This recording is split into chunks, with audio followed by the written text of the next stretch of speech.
Okay, so hopefully everyone can hear me. I can't see everybody. So if you can't hear me or if you have a question or anything, maybe just unmute yourself and just interrupt me. I'm fine with that. Or you can save your questions till the end. That's fine too. And I'm just going to get rolling as though everything is grand. Hopefully you can see my slides. If you can't, somebody unmute yourself and give me a shout. So thank you, Lori. I'm very excited to present. Today, what I'm going to do is just talk about some of the social communication research that I've been looking at and conducting. And what I want to do is provide you with a potentially new to you framework or lens through which we can look at these results so that we can maybe look at something historical and interpret it through this new lens. And hopefully once we get comfortable with this lens, you'll be able to apply it to things you're reading now and things that you either conduct or read in the future. So as Lori said, I trained as a speech language pathologist and I worked for 13 years clinically. During that time, I specialized in autism and I had a special obsession with the brain. So as we said, my research program focuses on the neurobiology of social communication, but today's presentation will be all about some behavioral results.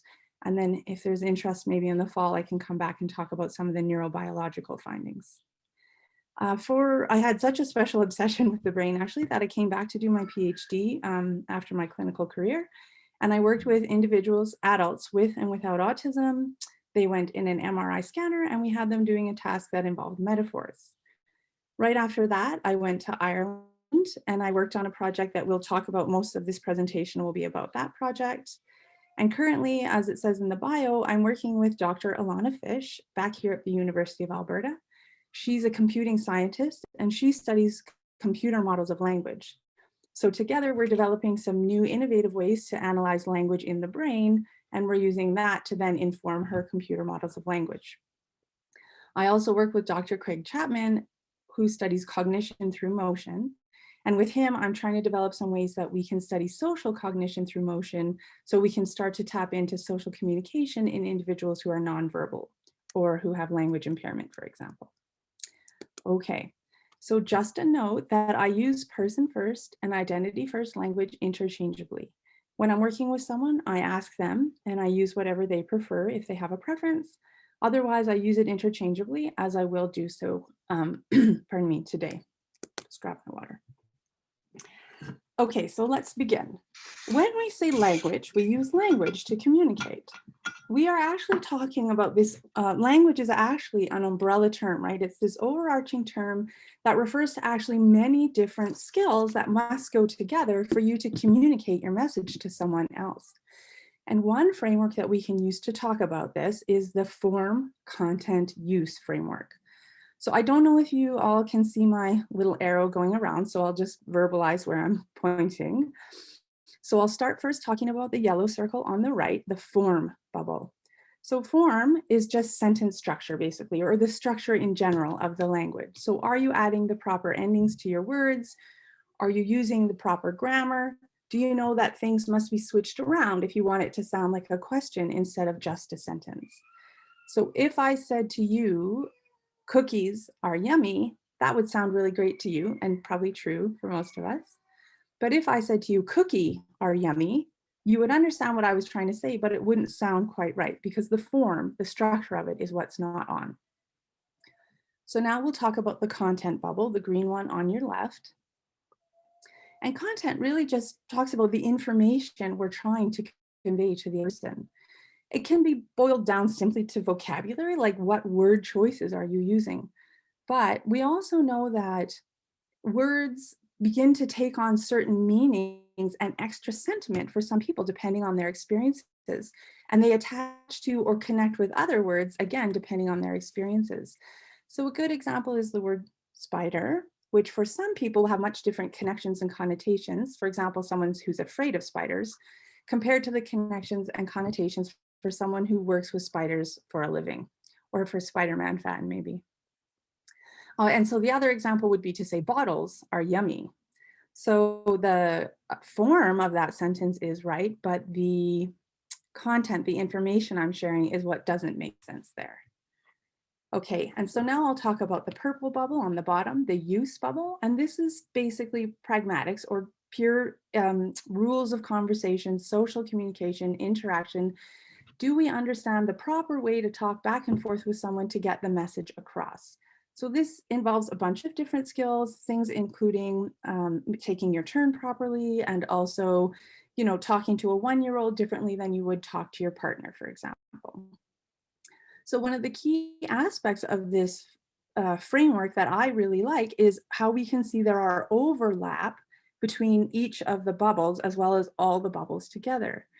So if we consider research purported to look at just social communication, what we really need to do is consider whether or not the research was done in such a way that it's in purely the purple bubble, or whether it's actually in one of these overlap areas where the ability of the person to form language properly or the content they may have is influencing the results. So a very good example is historical theory of mind research. So traditionally, the theory of mind tasks were very language heavy. The individual had to read or listen to this vignette of what was going on. That was all language based. There were no pictures. And then the questions that you asked to probe their knowledge were also very complex sentences. So something like, what does Sally think Bobby might think is in the box, is actually a very high level complicated sentence. So as you can see, if we weren't considering whether or not the form and the content of those people's language abilities were intact, then we might have said erroneously, they don't have theory of mind skills.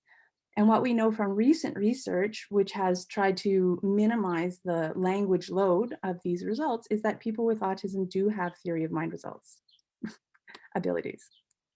Okay, so this is the framework we're going to try and apply throughout the presentation. And the first thing I'm going to do is talk about the project I did in Ireland. I'll just introduce it briefly, and that's called the ISCEFTA project. So I'll use the Irish project and ISCEFTA project interchangeably. I'm going to talk about 2 of the supporting papers that motivated the project, and then we'll go over some preliminary results. Maybe either Lori or Gabrielle, can you tell me, is this black thing in your way, or can you guys just see my slides? Just the slides. Okay, super. Thank you, Lori. Or Gabrielle, I can't tell whose voice. Okay, and then, so we'll talk about the preliminary results of the ISCEFTA project. So from that project, I'm actually going to talk about 2 different ways we were looking at some of our data. And then I just have 1 slide talking about my current research because we are currently recruiting for the work I'm doing with Dr. Fish. Okay, so the ISCEFTA project, this gorgeous acronym, what we were talking about doing was improving social communication. We were going to use an executive function training, and this was specific to individuals with autism.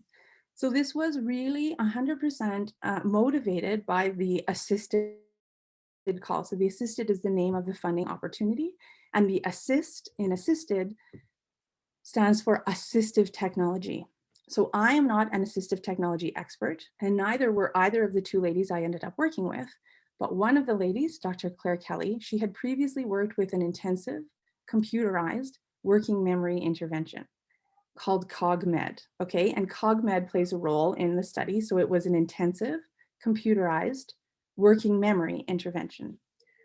So maybe a few flags are up being like, working memory, autism, what's going on?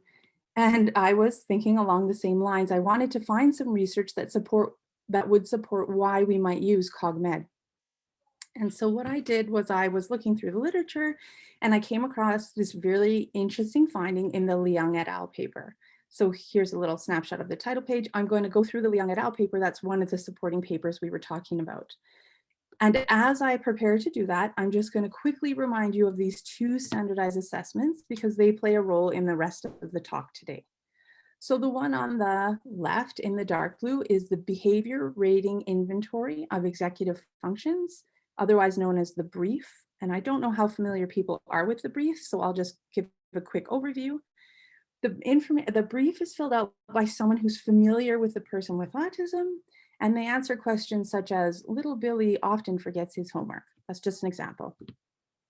And what happens through all these questions is they end up targeting real life or real world functioning in terms of executive functions. And there are 8 different executive functions that get measured by the scale. And the important thing is that they fall under 2 indices. So one is the Behavior Regulation Index, the BRI, and one is the Metacognitive Index, the MCI.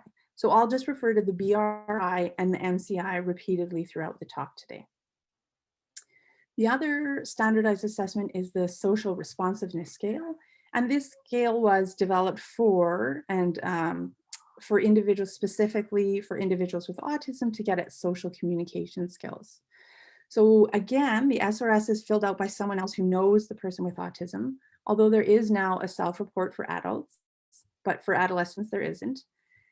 Adolescents and children, and the social responsiveness scale results in a total score. So you can just report and work with the total score if you want, but making up the total score are 5 subscores. 4 of those subscores are specific to social communication, and one of them is restricted and repetitive behaviors and interests. So you can also use just those 4 social communication skills and leave off the restricted and repetitive behaviors and interests if you want. Okay, so we have the brief and the SRS, and these play a role throughout the rest of the talk. So here we have the results from the Leung et al. Paper. Leung et al. Had 70 children and adolescents with ASD and 71 without. It was a very simple, straightforward study. They had informants fill out the brief and the SRS relating to these children. And then what they wanted to look at is just, do the BRI and the MCI, does either of those have a relationship with social communication skills? So they're just looking at what is the relationship between executive functions and social communication skills. So they were just looking at those 2 indices from the brief, and on the top 2 rows refer to the ASD group, that's highlighted in blue, and the bottom 2 rows refer to the no ASD group, which is in orange. And what I'm going to do, because these tables get a bit busy, is I'm just going to highlight what we're supposed to be looking at in these shaded gray boxes. So here, what I have highlighted, hopefully what you can see on your screen, are shaded gray boxes highlighting that we're just going to focus on the BRI results for both groups. So this top BRI refers to the individuals with autism. And if you look at the final column, that funny B is a beta. So in the beta column, we have yellow highlighted number with asterisks beside it. And this indicates there was a significant relationship for the ASD group between the BRI index and social communication skills. And if we look in the no ASD group, it's the same result. There was a relationship between BRI skills and social communication. So the interesting part of the Leung et al. Study comes when you shift to the metacognitive skills. And what they found was there was a relationship between metacognitive skills and social communication that was specific to the autism group. And I don't know if I mentioned it, but the social communication measured here is measured by the SRS. So we have this very interesting finding where, unique to individuals with ASD, there's a relationship between metacognitive skills and social communication. So luckily, we were able to further this study, expand it, if you will, because I came across an online open source database, the Autism Brain Imaging Data Exchange. So it's a resource specifically intended for neuroimaging results, but they do have a behavioral assessment component. And luckily, they did the brief and the SRS. So what we had was over 400 participants or individuals who fit into the criteria we were looking for. So this is a really large N. We were really excited to try and replicate Leung et al. And maybe just do a bit more of a sensitive analysis because we had such a large number. So this title here is the paper that eventually got published. And now what I'll do is talk you through this, the work we did here.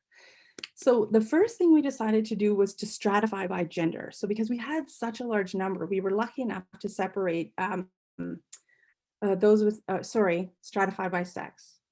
We were lucky enough to separate into females and males. So this first table here refers to the females. And what we did first is we just looked at all females all together as one big group. So this is an all females analysis. Of which there were 111 females and 31 of those had ASD. So there were 2 groups, but we chunked them all together. And the first thing we did over here on the left, we'll look at this table, is we were just the same as Leung et al. Looking at those two brief indices. So the BRI and the MCI. So you should see that gray shaded box again, and it's just highlighting for us that we're looking for the relationship between the BRI and the we're looking for relationships. Are the BRI or the MCI, are either of those related to social communication skills? And if you go again to the beta column, the very last column in that shaded gray box, what you can see is for the BRI, there's no highlighting or asterisk. There was no relationship between the BRI and social communication for all females. But there was a relationship for the metacognitive index and social communication when we consider all females. So this doesn't really reflect anything that we found, that Leung et al. Had found.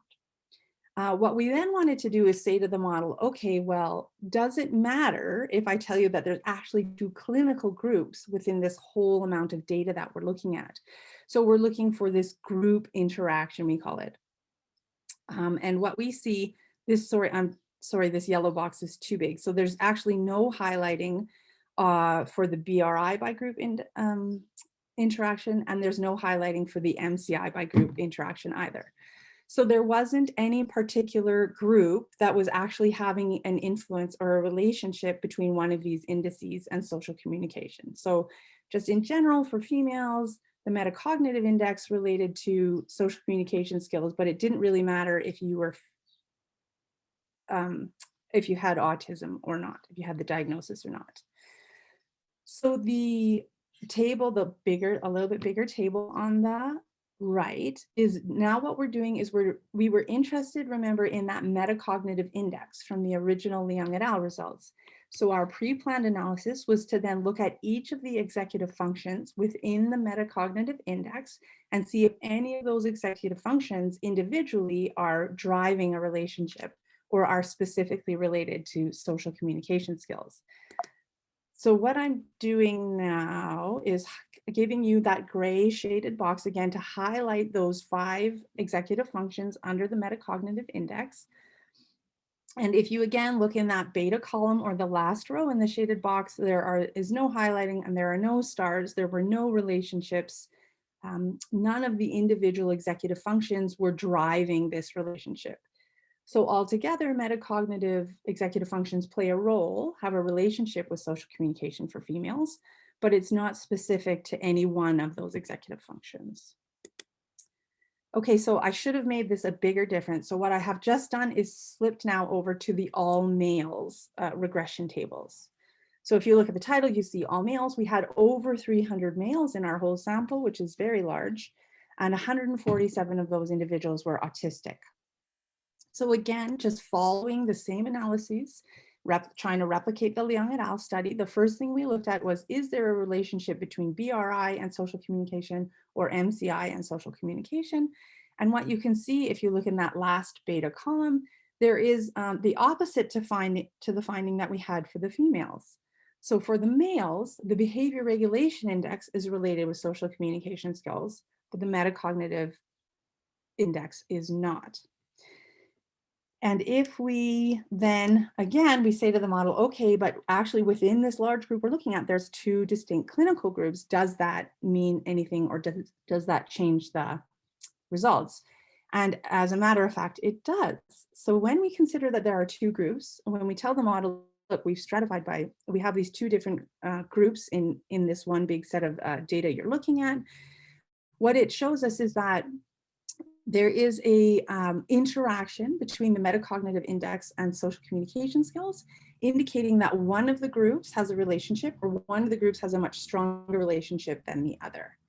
And so the way we do a regression analysis, it doesn't tell us which group is driving that interaction, but we know now that one of the groups has a relationship with metacognitive, between metacognitive skills and social communication. So again, we're going to now go to the table on the right where we said, okay, now we're going to look within the metacognitive index. We're going to look at each of those executive function skills independently. And what you see here in this gray shaded box is that for all males altogether, when we're looking at just each of the individual executive functions, initiate and monitor seem to be the two that are kind of driving this relationship between metacognitive skills and social interaction. I'm just going to have a sip. But what was even more exciting is when we said to the model, okay, remember though, we have two different clinical groups. Does that change how we're looking at these numbers? What we found was this very interesting finding where for the monitor skill, it does seem that one of the groups has a stronger relationship with the other. Oh, sorry, one of the clinical groups has a stronger relationship between social communication and monitor than the other group. And then we get this appearance under working memory. So the first time that we see for one of the groups, working memory has a relationship with social communication. But again, the way this regression is done, we can't tell which group has that relationship. So the next thing we decided to do was a second set of regressions. Again, we're looking only at the male participants now because of this interesting interaction finding. And what I have on the left are the males with ASD kind of enclosed in this blue box. And I have the table on the right is the males without ASD, and they're kind of enclosed in this orange box. And across the top, what we have is, again, the replication of Leung et al., just looking at those two indexes and whether the index, the whole overarching index, has a relationship with social communication skills. So this is almost an exact replication of Leung et al. And what you can see if you look under the beta columns, I have this yellow highlighting indicating that for both groups, both indices had a relationship with social communication. So Leung et al. Had found something almost the same, but what Leung et al. Had found is that in the orange box, there was no relationship between metacognitive skills and social communication, right? So we have this slightly different finding to Leung et al., which could be because Leung et al. Had mixed sex sample, right? They had males and females in their sample. So potentially that is what's driving this difference.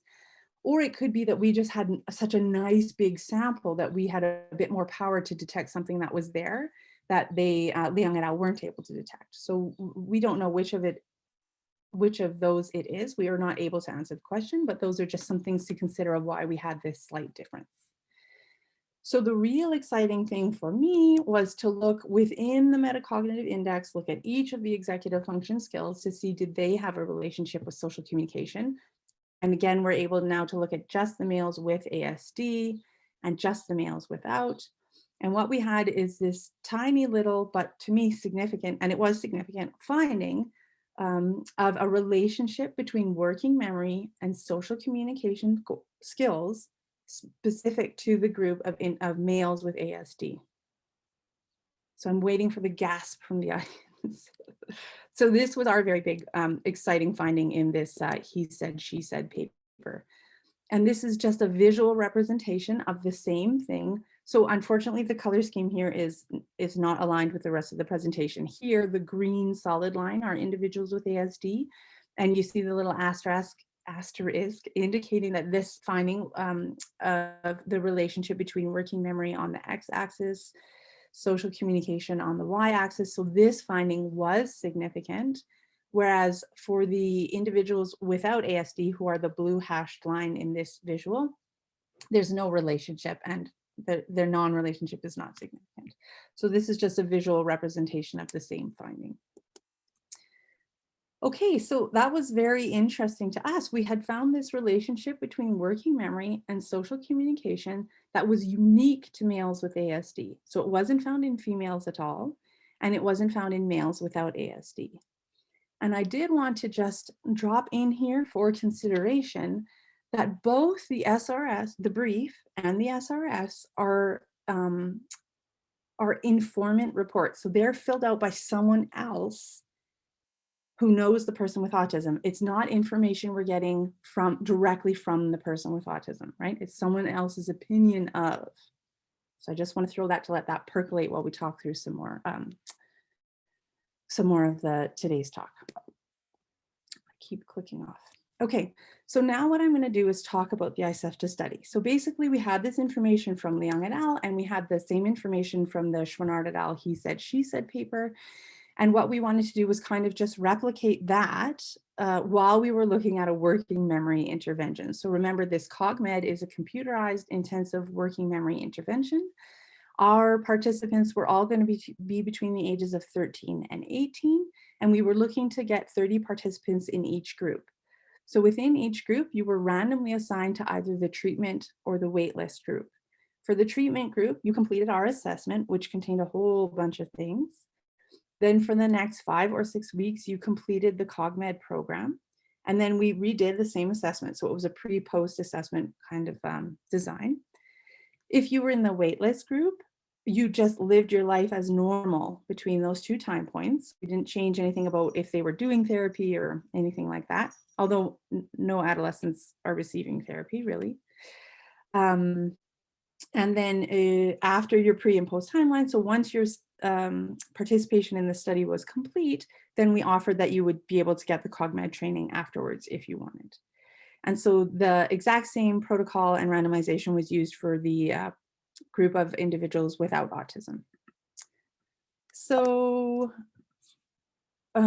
what we wanted to ensure, because I have this special obsession, I guess I should have added that to my obsession chart, with controlling for language form. So ensuring there's no language impairment while I'm trying to evaluate language use. So we made sure to match on language using a standardized assessment, just a couple of subtests from a standardized assessment. And we also matched on age and IQ. And then the assessment sessions were actually quite long and involved, but I'm just going to focus on 2 of the components that we did. So we did the 2 components that are of interest to today's talk are the working memory and the social communication components. So for working memory, because we're trying to replicate and keep building on this finding from Leung et al., we did the brief. But we also wondered, well, what if we get information about working memory direct from the person? So what if we had a more traditional lab-based task? So if you remember, the brief is this reflection of real-world executive functioning, whereas a lab-based task would mean there's no outside interference, right? The person's seated, in this case, at a computer, and they're just doing their working memory tasks. So an example of a lab-based working memory task would be spatial span. So how many numbers can this person remember? Or one that's maybe a bit more relevant to social communication, a verbal recall task. So you hear a bunch of words and then wait 30 seconds, and then some words pop up on the screen and you have to indicate which are the words that you did hear. So we did those kind of assessments, and they were done using a computerized assessment battery, and that's what this CAN tab stands for. It just stands for how we took these measures of working memory. And then we also had a social communication impairment, again, just mirroring and continuing with the Leung et al. Logic. We used the SRS, but then we also wanted to try and have an innovative way to get information about social communication direct from the source. So what we did is we took these 2 research giants in their own field, so the Nippold and the Norbury work, and we married them together to try and get information about social communication direct from the participant. And I go into detail into these Nippold and Norbury research bits on some subsequent slides. So the important thing is for both working memory and social communication, we were replicating the Leung et al., getting information based on these other or informant reports. And then we also tried to get information about the same skills direct from the source. So here, okay, so we had only 30 in each group, and actually in our ASD group, we ended up with only 26. And that's a very, it's a nice number, but it's not as big as the numbers Leung et al. Had or the he said, she said paper had. So we pre-planned, instead of doing a regression, we just didn't have the numbers for that. We were only going to look for a correlation. And very specifically, we were interested in a correlation between working memory skills as measured under the metacognitive index on the brief, that's what's on the x-axis, and social communication skills as measured by the SRS on the y-axis. And what you see here in these blue dots, you see a very nice sharp slope. So there was a strong relationship, well, I think a medium relationship between the skills in the ASD group, and there was no relationship in the no ASD group. So we have this continued finding of this relationship when you use these 2 measures, this relationship between working memory and social communication that's specific to the ASD group. Now, we also took those lab-based measures of working memory. And so what we have along the bottom here are the verbal recall working memory scores. And along the y-axis are the social communication scores from the SRS. And now there is clearly a very flat line with no significance. So although we are doing this great job of having this continued finding, this relationship between working memory and social communication skills, that is no longer true when we are using this lab-based measure of working communication. I'm imagining a gasp from the audience. Okay, so it's not related to all working memory skills. So there does seem to be some sort of effect, some sort of relationship between working memory and social communication, but it's not a clear or simple cause and effect relationship. We need to consider that differences do arise when we're using scores that we got from other people's reflections of the person with autism's skills versus when we're getting information direct from the person with autism. And further research is obviously needed both to understand the relationship when it is occurring and to piece apart why it occurs for some measures of working memory, but not others. Okay, so the other, I remember I said I was going to talk about two branches. So the other thing we did in this study was try and get information about social communication direct from the source. And Nessa Lahert was my student who looked after this analysis. And so that's why her name is here. So what she was doing is we were looking at those social communication skills from the SRS. And then we had this innovative way of marrying these two research giants to get information direct from the autistic participant, well, from all our participants.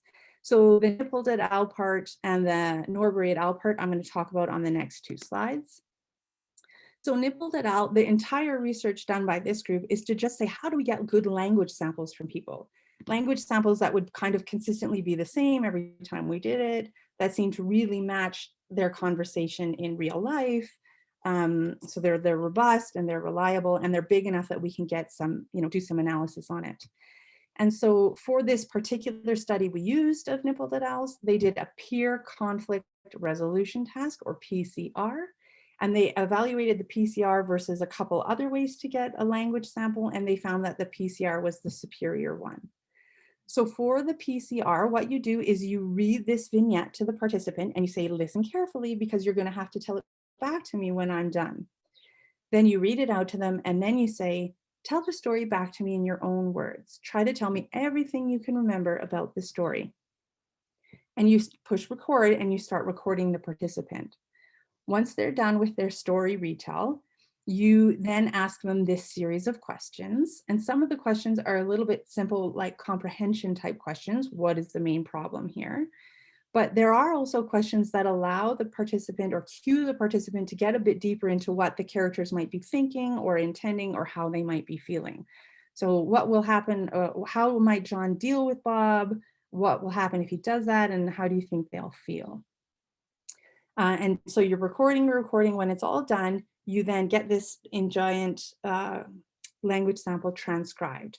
So now you have this gorgeous language sample. Well, how do you analyze it? Well, Norbury's body of work is very specifically interested in looking at individuals with autism with language delay and comparing to individuals with autism without a language delay or impairment, or I should be saying language impairment. So again, Norbury is kind of motivating my work, really looking at what are the differences we get when we control for the fact that language impairment influences a lot of our social communication.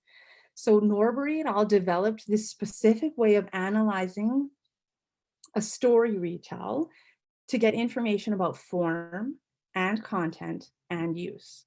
So form, things like sentence structure, I'll show you her scoring on the next page. But the way this Norbury scoring, as I'll call it, really gets at content is it looks for this internal state language. Things such as, are they using emotion words? Are they talking about how the person or characters might be thinking? Whether the characters have intentions towards each other or towards goals for themselves, and whether the participant who's doing the retell is, voicing ideas on behalf of the character. So this character speech, and that turns into this content score, this internal state language score representing content. And she also has a way, when we use the scoring manual, to give us a score that represents use. So the Pragmatic Errors Index looks at things that I think are quite typical of participants with autism. So things like bringing up an irrelevant detail over and over and over again. So potentially a restricted behavior of interest. A repetitive interest. Inconstant referencing, so kind of talking about different characters, but not clearly making the link between why you're talking about them or how they know each other or even introducing them properly. And things such as stopping the story retell to make a personal comment to the examiner. So these all get captured and reflect use. So when we use the Norbury analyses on our data, what we have are the blue bars representing individuals with autism and the orange bars representing individuals without. If there's a black line connecting those two bars, that means there was a significant difference.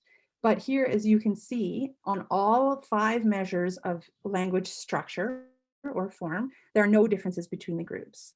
So this was a great finding because we had carefully tried to control for language skills in our intake, right, by doing those standardized assessments.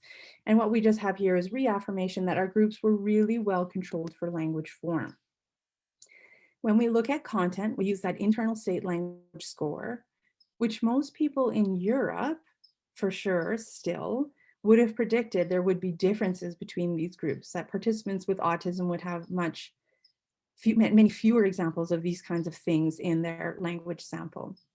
But what you can see here is the blue bar represents the ASD scores and the orange bar represents the no ASD scores, and there is no significant difference between the groups. So they had the same amount of internal state language.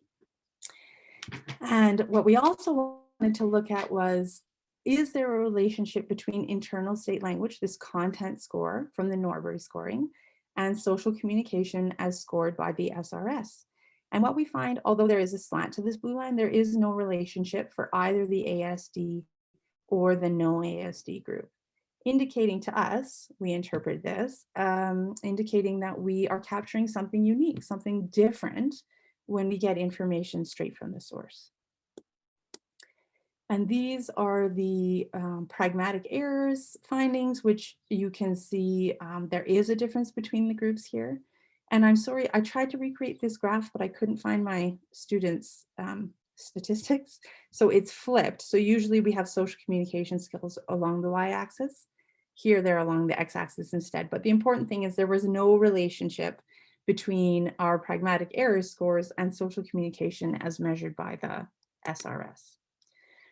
So in this vein of the study, we were really pleased at how well we had matched for structure or form, and that when you match so well for language structure, there are no differences between the groups in internal state language. And really, I don't know if that would have been very surprising to many people in North America, but in Europe, that's still a very surprising thing to hear. But it's actually really well supported by a lot of the recent research that, as I said, is trying to minimize the influence of language in theory of mind tasks, for example, and taking a closer look at theory of mind in autism. And also by some recent research actually that I did in my PhD, indicating that when you carefully match your groups for language form and content, that you have equal ability between the groups to understand metaphors. So we did get more pragmatic errors in the ASD group, and this was a nice sanity check because it meant our analysis wasn't just having this random finding where they're the same for everything. And also we were pleased, once we thought about it, that there were no correlations with the SRS, really reinforcing that idea that we're getting something different, some unique information about social communication when we get the information direct from the source. So that's basically at the end of the talk. I just wanted to present these four, I put them takeaways, but really maybe they're just thoughts to consider as you continue to read and use social communication research. The one is to really consider that when we are getting reports, information about the person with autism from somebody else's perspective, we have to remember that it's viewed through their lens. So this brief and the SRS are filled out through this ableist lens of the person without autism, not judging, but judging the skills of the person with autism.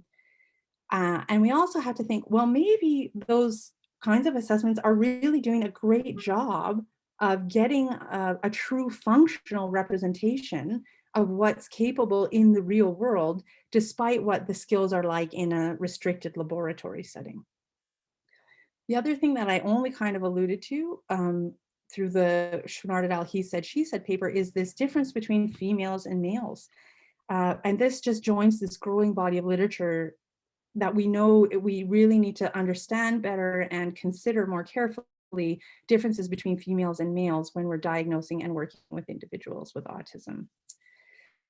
Hopefully you found it useful that I introduced this new framework to view research that you're looking at that involves language or social communication in individuals with ASD, to really consider the differences when you control for language, form, and content, or whether the research is being interpreted within the overlap areas of these bubbles.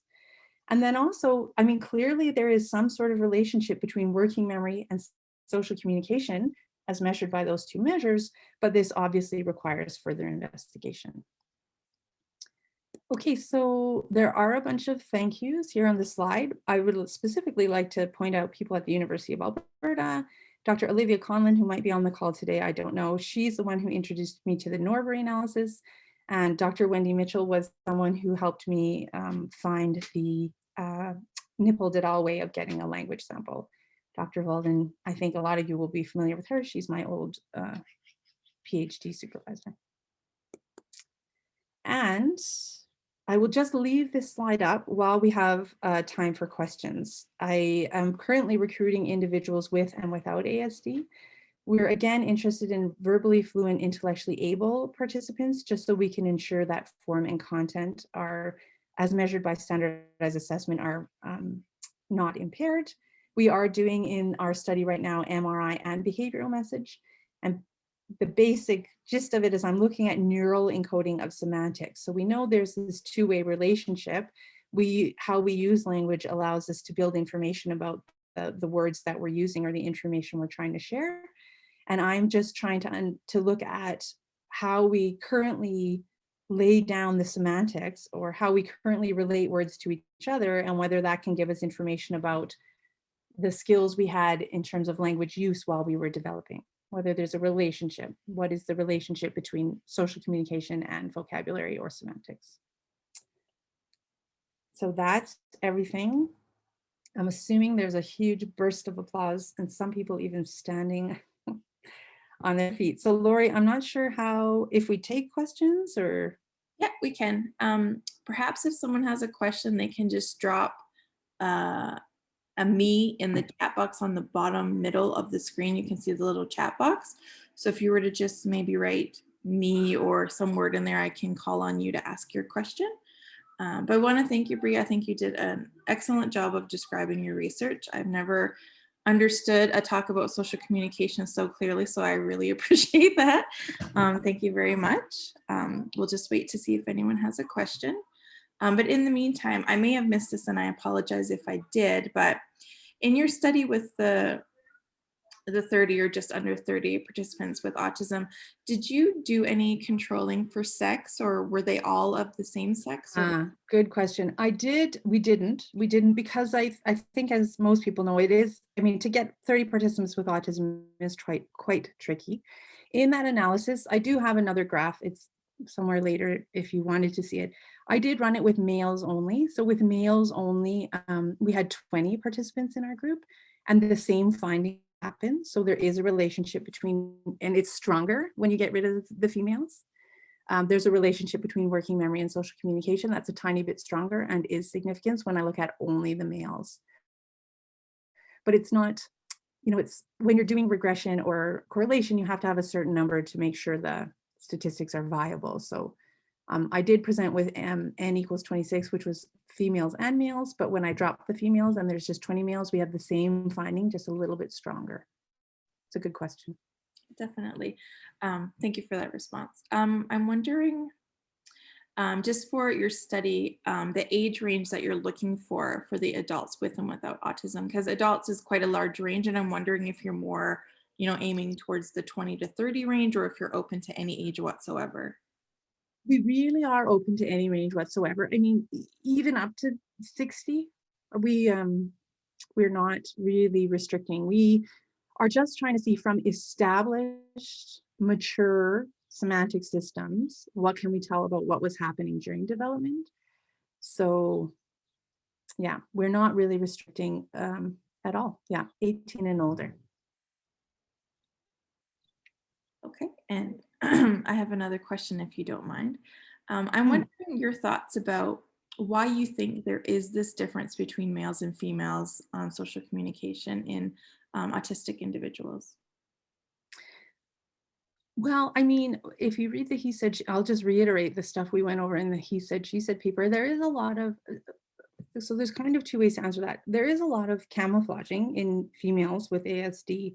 So they're able to more or have a greater interest in understanding how their peers are interacting and trying to interact like their peers so that they feel like they're doing a better job of fitting in or being normal or however you would like to say it. The other thing that I was really aware of is I was working with a sample that is hugely biased in how females and males with and without autism are diagnosed, right? So traditionally, only females who are very, very severe are getting a diagnosis. So we kind of have this lopsided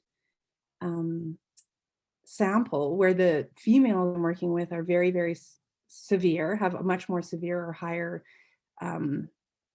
impairments than the males group, because the males group is so big and it kind of evens out to some are severe, some are less severe. Does that make sense? It does, yes. Because historically we haven't been paying attention to this potential gender difference. We've just been saying, oh, well, there's many more males than females.